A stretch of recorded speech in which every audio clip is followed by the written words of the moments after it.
بسم اللہ الرحمن الرحیم۔ السلام علیکم۔ قدرت نے مرد کو طاقت اور عورت کو زبان دے کر حساب برابر کر دیا۔ غربت مرد کو ننگا کر دیتی ہے اور پیسہ عورت کو۔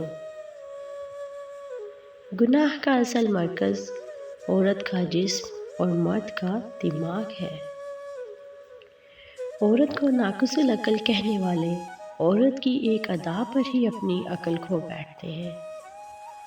عورت مرد پر بہت جلد اثر کرتی ہے، وہ دنوں میں نہیں گھنٹوں میں پاگل ہو جاتا ہے، اور مرد عورت پر بہت دیر بعد اثر کرتا ہے، اور اتنا گہرا اثر کرتا ہے کہ عورت ساری زندگی سنبھل نہیں پاتی۔ اگر عورتیں بھی غیرت کے نام پر مردوں کو قتل کرتی تو مرد صرف بیالوجی کی کتابوں میں ہی ملتے ہیں۔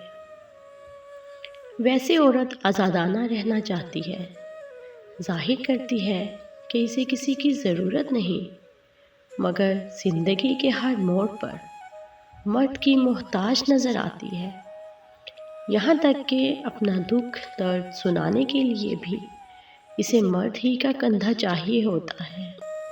عورت کبھی بھی مرد سے مطمئن نہیں ہوتی، اس میں ہمیشہ بہترین کی گنجائش موجود ہوتی ہے۔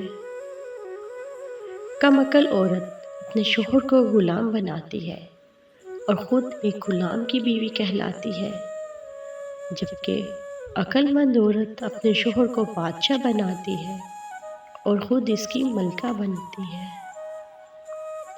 عورت کے ہمدرد صرف 4 مرد ہیں: باپ، بھائی، خاوند اور بیٹا۔ باقی کسی اور مرد سے ہمدردی عورت کے لیے بہت ہی خطرناک ہے۔ عورت امیر آدمی نہیں چاہتی، یا خوبصورت یا شاعر بھی نہیں چاہتی، وہ ایک ایسا مرد چاہتی ہے جو اس کی آنکھوں کو پڑھ سکے، اس کا ہاتھ اپنے سینے پر رکھ کر کہہ سکے کہ یہاں تمہارا گھر ہے۔